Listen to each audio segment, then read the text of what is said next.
నచ్చలేదు. యావరేజ్ బాహుబలి ఇంకో మూవీ చూస్తున్నట్టు ఉంటుంది అంతే. ఏం కనిపించట్లేదు నాకైతే, కంప్లీట్ ఎర్ర కనిపిస్తుంది. ఎంత హై రేంజ్ లో ఫస్ట్ హాఫ్ వెళ్తుందో అంత హై రేంజ్ లో పడిపోతుంది.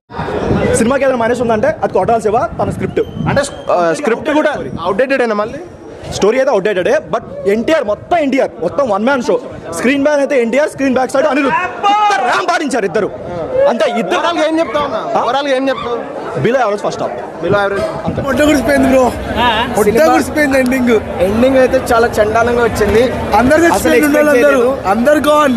ఫాదర్ ఎక్కడైతుందో దేవుడు తెలియాలి. సినిమా సెకండ్ పార్ట్ లో ఎవరుంటారో తెలియదు కానీ ఫాదర్ చచ్చిపోయాడు, సన్ చచ్చిపోయాడు. సారీ, లాస్ట్ సినిమా అయితే మొట్ట గుడిసిపోయింది. కానీ యాక్షన్ మాత్రం సూపర్ సెక్సీ గుప్తమాలు ఉంది. యాక్షన్ మాత్రం మాకు మొత్తం నిద్ర మొత్తం మొట్ట ఊడిపిండు.